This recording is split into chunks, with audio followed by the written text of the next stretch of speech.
I have 3 things. 1, a giant resin printer. 2, a one-piece obsession. And 3, free will. So when your hobby becomes your job, it's often hard to find something to do in your free time that you don't turn into work. And don't get me wrong, I'm very thankful that my hobby is my job. It's a blessing. But I finally found making minifigures as an awesome hobby on the side. It's fun, it's relaxing, it's also stress inducing. And I promised myself I wouldn't turn it into something work related. This would just be for me. So here I am turning it into content anyway. So this... Now I have a Formlabs 3L and it works great, but this all really started when Formlabs released their Form 4L. So we moved the 3L from there to there. You gotta check the clearance on here. We got none, and then on the other side we have none. 3, 2, 1. Oh! Did you hear my knees? The 4L has both a bigger build volume and prints 4 times as fast, and Formlabs had said, hey, you got any ideas for anything large to resin print? And at the time, I just so happened to be getting into this little minifigures hobby. So naturally, my brain went, life-size figure. And then they somehow trusted me with this printer and 30 liters of resin. Should they have? I don't really know, but thank you for enabling my crippling obsession, Formlabs. I'll probably be needing therapy after this. Now, speaking of my crippling obsession, some of you have noticed the 50 different One Piece hoodies I've been wearing throughout my YouTube videos. And for those of you that don't know, One Piece is a 1,000 episode long anime about pirates. The main character, Luffy, who's practically ADHD in human form, collects his own pirate crew, including members like a talking reindeer, a talking skeleton, and a cyborg that refuses to wear pants, and sets off in search for the legendary treasure referred to as the One Piece. Now, the author of this story, named Oda, recently became the 7th best-selling author in all of human history. So if for some reason you hadn't heard of it, now you have. But with all that said, I wanted to make a life-size Luffy figure. In order to do this, we gotta come up with a design first and foremost. Now this is my friend Kev, or Vec3D as he goes by on Instagram. Him and several of my friends, including Dan, run a website for 3D models called Wireframe that consists of STL files for things like helmets, swords, other props, and even full-sized Iron Man armors with built-in motorization. I've known these guys for years, they do awesome work, and if you've seen any of the props I build on Instagram, it's typically modeled by one of them, and it's probably on Wireframe. So if you want good printing files, shameless little plug for them, please go support my friends. You now know where to go. Kev, though, specifically shares my love for One Piece and has been a big contributor to my obsession. And since I've gotten into figure making, he's been modeling his own figures too. So it was only a matter of time that we would collaborate on something like this. We initially looked at some existing figures to get some inspiration and decided on the version of Luffy we wanted to make. And after a lot of planning, we settled on this pose. I gave Kev pretty much free reign over textures and other details as he was the artist in this scenario, and after a couple of weeks of off and on modeling, we ended up with this. Now the overall process is gonna look something like this. First, we resin print the piece. Look at his face! Then we take it off, remove the supports, place it in the washing machine that cleans off all the excess resin with isopropyl alcohol. Then we put it in a curing machine to completely cure anything else. Afterwards, we sand off the imperfections from the attached supports, we prime the piece, we fill and sand any remaining imperfections, and afterwards we paint it. And we're gonna have to do that with every single one of these. But don't worry, I'm not gonna show you every single one. I'm not gonna bore you to death. Look how, this is my head. This is my head, behind it completely. Look at the supports that came off of this. This came off in one go. Would you say it's One Piece? And don't worry, all of these parts are printed hollow with some infill on the inside and a drain hole so I can rinse everything. Can I go home now? He's so cool! Hello, gamer. Oh, dude, it's perfect. It's so good! Now, the other concern here is structure. Luffy is canonically like 5'8" and super skinny, meaning these tiny little twigs of ankles have to hold up literally everything. So me and Kev worked together to decide the placement of a bunch of PVC pipes. With these through his legs, torso, and the top part of his arms, we should be able to make everything fairly steady and secure, but still have it such that it can be disassembled. Because of that, I knew I wanted the ankles to be printed solid around the PVC pipe, so I ended up FDM printing them instead, since I didn't want to have to print them in solid resin, and they're smooth enough to sand anyways. This is not going anywhere. Nice to meet you. I don't want to. Boy! No, he's got like one hand down here and then his other hand on his hat. So did you just YOLO this entire thing by like printing all these parts without doing a small scale test? You think I should change out this alcohol? How long have you had it in there? Like a year and a half. Formlabs does a good job of telling you when it's time to do maintenance, when it's time to clean certain things out, and I just ignore it. Oh, and I hadn't changed out the isopropyl alcohol in my washing machine for over a year, so Are you gonna use this alcohol? what do you want it for? You're not drinking it! That needed to be done. Now, the only downside to this hobby I've picked up is it's pretty time consuming, and I have this awful habit of going to the garage to work on it, and oh no, 8 hours have passed and I haven't eaten a meal. This has been a pretty constant problem for most of my life, and I know it's absolutely awful for me, which is why having ready-to-eat meals has been a big part of me taking care of myself while I'm working on projects. With that, this video is sponsored by Factor. Factor delivers fresh, never frozen, ready-to-eat meals directly to your door each week, so you don't have to worry about what you're gonna eat. It takes all the stress out of meal planning, and personally has been a game changer for me, because I'm no longer putting off eating, knowing that each meal is ready to heat and eat in 2 minutes, and it's definitely helped me develop a more healthy routine. You can choose from a weekly menu of 35 different options, and you can change up your order with plans from 4 to 18 meals per week. Factor also offers a bunch of snack options, breakfast, smoothies, and a lot more to keep you going. So whether you're constantly on the go and just need something quick, or you're like me and you need to develop a more steady meal routine without the extra headache, be sure to head to factor75.com or click the link below and use code 50ETE to get 50% off plus free shipping on your first spot. So thank you, Factor, for sponsoring this video, and now that I've eaten, we can get back to building. I feel like I shouldn't be touching these. The top part of the chest finished. Oh my gosh. It looks kind of weird and disproportional because we actually cut off part of the shoulders to attach the vest. So the chest actually didn't need to be the size of an actual chest. Even though I'm hollowing out these parts, it's still using a decent amount of resin. So it's probably worth mentioning I'm using Formlabs' resin pumping system, which basically allows me to hook up the singular cartridge to a 5-liter jug of resin rather than going through a bunch of singular liter resin containers, which for this project was 100% necessary. Oh no, first failure. What is this? It did stop midway through because of a low amount of oh my god. This is new. This is new. Have not run into this before. Now I gotta say, out of the entire printing process, this was my only failure. So I mean, I can't really be too mad. So this is only one piece of his jacket, right? How many times are we gonna say? Oh.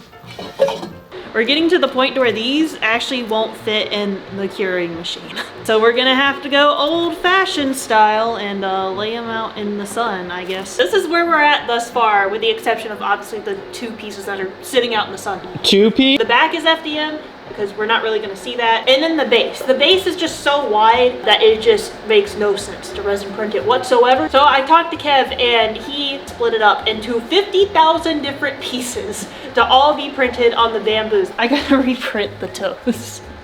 He informed me that he forgot to boolean on the toenail. What are you gonna do with those? What are you gonna do with his piggies? No, I'm not giving. What are you doing with his piggies?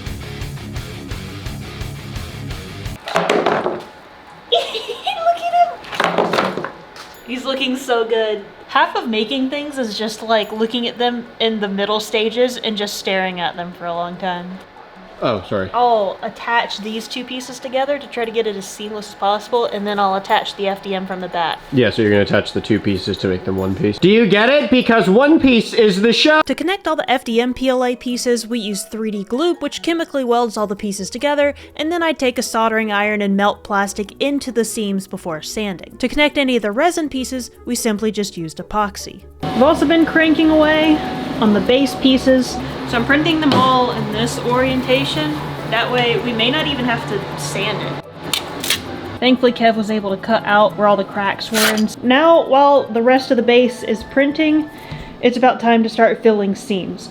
We've got all this kind of stitching texture. I could fill it with spot putty, but spot putty will crack over time. Yeah, good luck catching me trying to etch in texture into body filler. I don't want to do that. I think what I'm going to do is I'm going to take some of the extra resin I have and drip it into these seams and then cure it with a UV flashlight. I'm just going to go bit by bit at a time. If one end is higher than the other, I'll sand that down, but I think that's probably going to be my best bet for filling this. Last night, I was in the garage till after midnight a little bit, working on these guys. I have been sitting here and filling in this seam. But yeah, I'm having to sand in between each individual ridge. And then once it's all uniform, it'll just look like what? Okay, now this is the official last resin print. And unfortunately it had to be the toes. For free? I should have just filmed this part on my own. I should have not asked you to come over here. I have Dan ripping off all the supports to this. Do you want the little like map? No. Where each It's not as fun. You want to just guess? Yes. Kev did a good job of cutting it along the rock line. So it's basically almost one piece. So that took us a long time. And so we don't have to sand any of this. I got textured spray paint, which is what we want because rocks. We also wanted some additional thickness and weight to the base. So I bought 3 wooden tabletops. We glued them together, screwed them in place, and then later on I could stain it and coat it with polyurethane. I think that looks pretty good. Yeah, I'm also a little scared because we just have it in the PLA right now. Are we just putting the whole thing? Okay, we ball. No, chill, wait.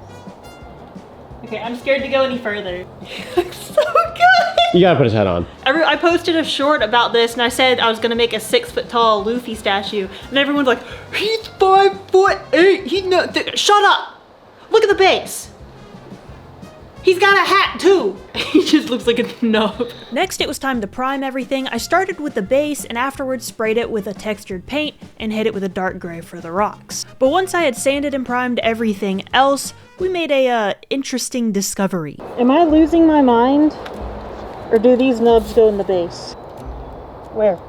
Basically, we printed the clouds with pegs attached, but the holes for them weren't included on the base or his legs. Between all the modified files me and Kev were sending back and forth to each other, the booleans didn't boolean, so we were gonna have to cut off the pegs on the clouds to get them to fit. I really don't know how we got all this way and didn't realize that. Now for the buttons and the hockey, which is this little lightning bolt, I wanted a more shiny finish, so I used a black primer and a 2-part automotive clear coat to get them glossy black and then sprayed them both with Duralumin, which is chrome paint made by our friend Daniel the Digital Armory. It serves as a great base for some cool paints like this red I used on the hockey or the gold tint I used on the buttons. I feel like woodworkers everywhere probably gonna watch this and be like, you're doing it wrong! Careful, Dan. What? Careful, Dan. What? Careful, Dan! Paint time. I'm gonna start with a dark color, work my way lighter. I'm gonna be using a mix of both a HVLP touch-up gun and my airbrush. I don't know how much to mix up. I'm not used to painting really large things with like acrylics.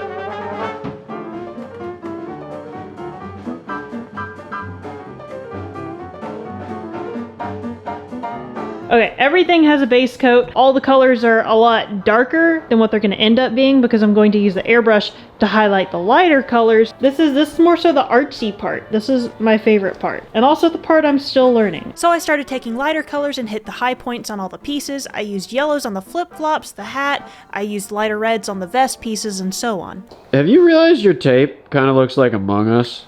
Tape? Yep. Sus. I tried my best. Yeah, it looks like you should probably start over. Camera's on 1% battery and it is 1 a.m. in the morning and I'm exhausted. Most everything has shading on it. The hat has all the different colors on it. I even did, even though you can't really see it, did a little bit of dark gray on the hair. The entire base has shading on it. Clouds look like clouds. And the skin was not necessarily easy to get a darker tone for, but I think I did an okay job. Good morning. I fought a war last night. My airbrush keeps clogging. That was the battle I fought yesterday. If I goof this up, I'm gonna be really upset. So I finished up the remaining airbrushing I needed to do and started touching up and hand painting some of the details. I am no color theory person, but I do know the veins look kind of like bluish. So I mixed up like a gray blue and then put a touch of the flesh tone in there. Careful, SpongeBob. Careful, SpongeBob. Careful, SpongeBob! Yeah, I finished taping up his face. Oh. What?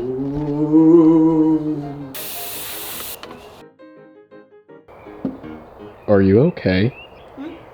There's a line of skin that's in between his eyeball and the the bottom of his eyebrow. I know no one else is gonna see it, but I will. I'll know.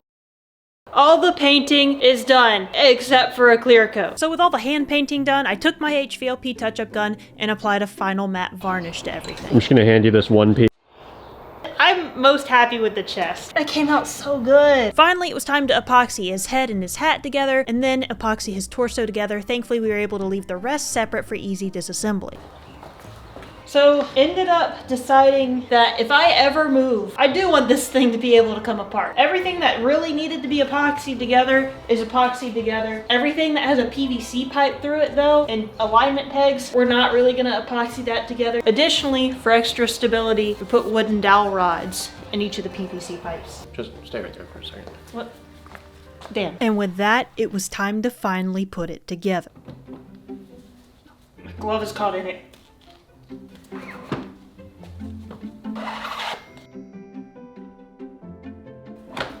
Look at him!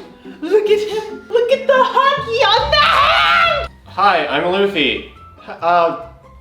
R. These, for now, like, we're just gonna kind of sit them down here because I will be moving this into my office. Oh my god. Yes! Yes! He's so perfect! Average One Piece enjoyer be like, he's so cool! Oh my god! See, I'm 5'10". And Yeah, everyone's I'm like if you make a joke about being 7 feet. It's like weird seeing it. It's like when we like finish the cockroach and it's like done and it's just like you're just like, okay, now what? If anyone like that doesn't know me super well ever comes over, they're just gonna like open up my office door and they're gonna be like, oh, she's crazy. Oh, that makes sense.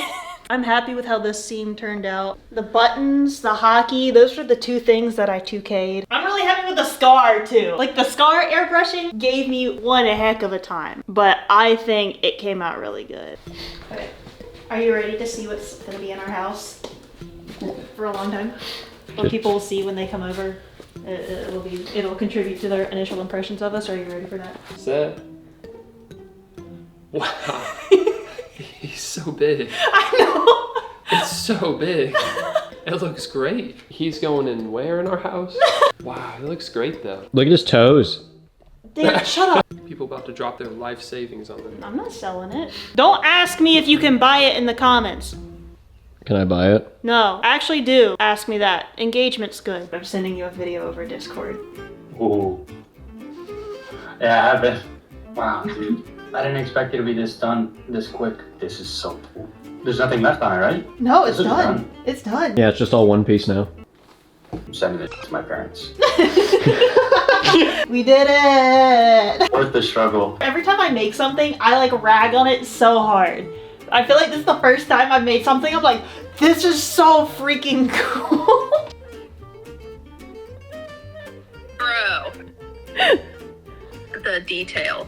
The scar. How big is he compared to you? It's tall. Oh, is it done? Oh my god. Wait, it actually looks really good. The texture is nuts. No way. It's all together already? Dude, the face looks insane. Oh my god. So I'm gonna be redoing my whole office. I'm gonna be putting that in there and a bunch of other nerdy figures and things like that that I've made. It's gonna be a nerd shrine. If you're here to see that for whatever reason, I'm gonna be posting it on Instagram and TikTok if it doesn't get obliterated out of existence. Then yeah, I'm happy. He's done.